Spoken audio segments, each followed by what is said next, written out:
Now, looking at this 2024 team, we talked about Cam Ward, talked about past failures when it looked like the team would be able to come through. So, uh, kind of overlooking, just things falling apart and people throwing their hands up saying, why did it happen? We got the players, we got the team, the coaching staff looks good. Why are we losing to fill in the blank, Georgia Tech, those kind of games?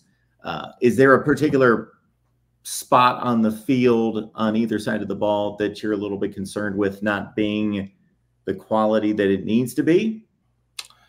No, I can't.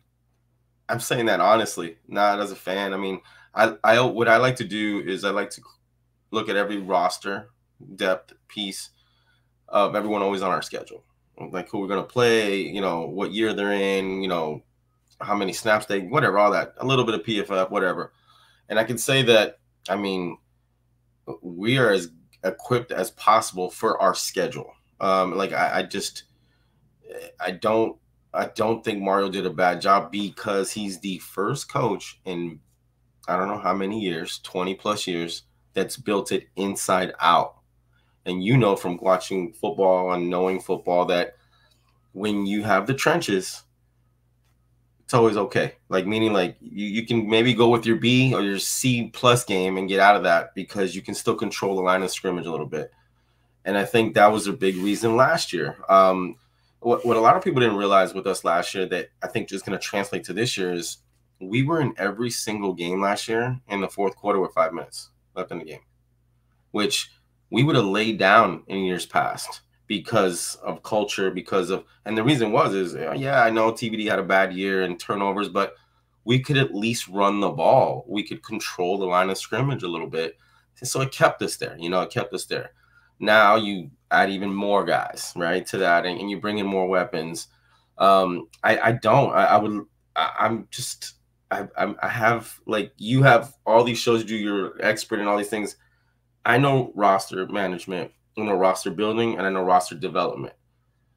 So on paper, I am not concerned at all with our schedule. Now, if we were in the SEC or the Big Ten, there's like 3 or 4 teams that I'd be like, wait a minute, like, when they bring their 2 deep in, it looks a little bit different than our 2 deep, our 2 deep is great, but it's young, but who we're playing against, it's relative.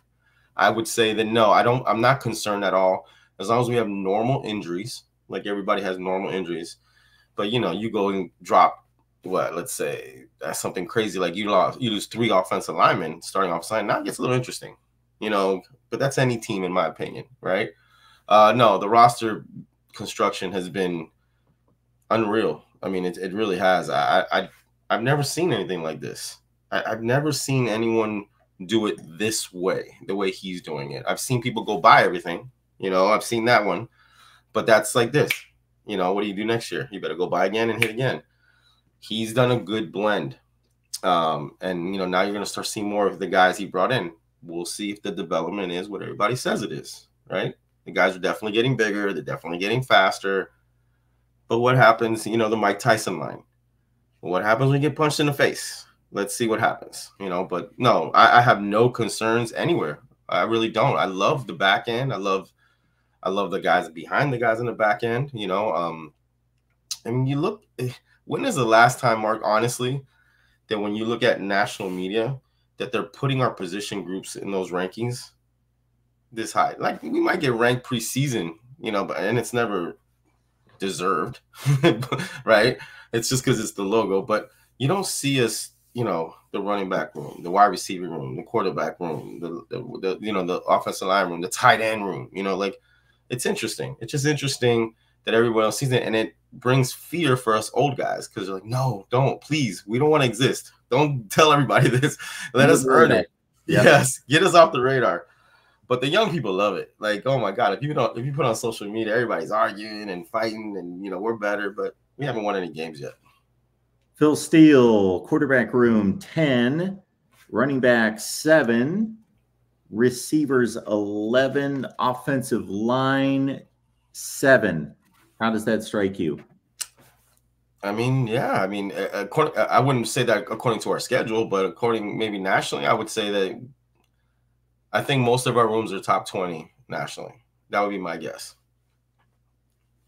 He's got the defensive line at 12. He's got the linebackers at 15. This is all national. Yeah. And has the secondary. Now, that may take a little bit of a hit because that's been a down spot.